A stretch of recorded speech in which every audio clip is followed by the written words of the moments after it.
આજે આપણે બનાવીશું મસાલા પાપડ, જેના માટે મેં મોટી સાઈઝના અડદના પાપડ લીધા છે. અડદના પાપડને આપણે શેકી લઈશું. તો આ પાપડ આપણે હવે શેકાઈ ગયા છે. હવે આપણે મસાલો બનાવીશું. હવે આપણે મસાલા પાપડ માટેનો મસાલો બનાવીશું, જેમાં લીધી છે ડુંગળી, 1 નંગ ડુંગળી લીધી છે,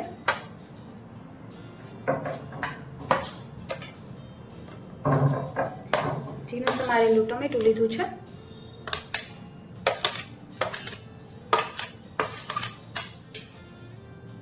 મરચું લીધું છે,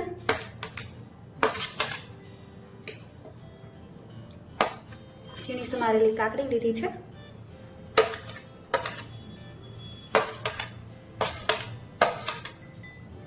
તમે બધાની માત્રા વધારે ઓછી કરી શકો છો.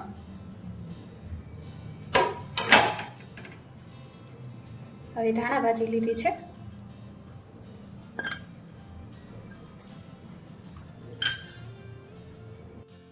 હવે આપણે તેમાં સૂકા મસાલા નાખીશું,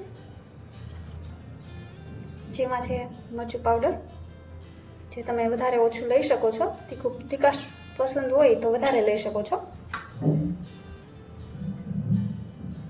નમક નાખીશું સ્વાદ મુજબ.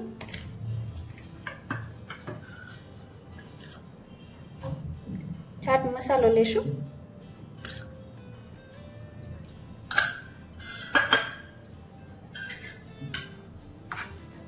હવે આપણે એને મિક્સ કરીશું.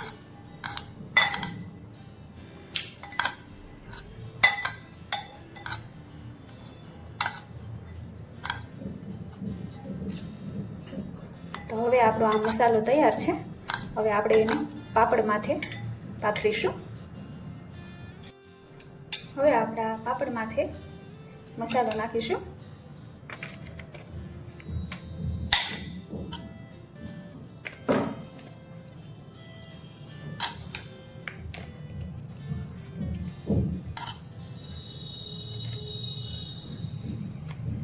ચાટ મસાલો નાખ્યો છે એટલા માટે આપણે લીંબુનો યુઝ નથી કરવાનો. લીંબુ જો નાખીશું તો પાપડ ઢીલો પડી જશે.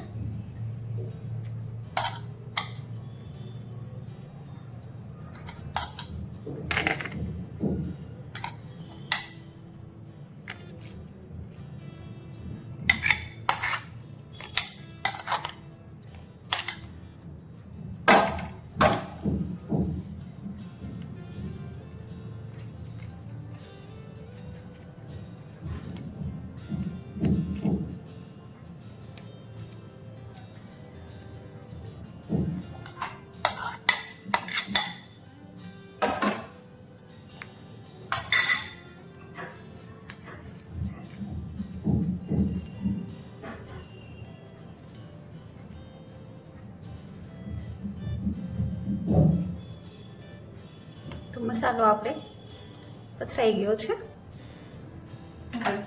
ઉપર આપણે ઝીણી સેવ નાખીશું.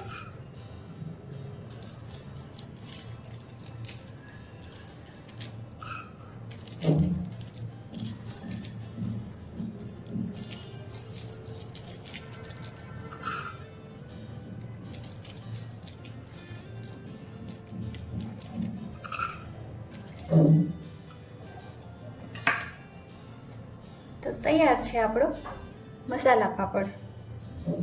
જો તમને મારી આ રેસીપી પસંદ આવી હોય તો તમે લાઈક કરો અને શેર કરો અને સબસ્ક્રાઈબ કરો.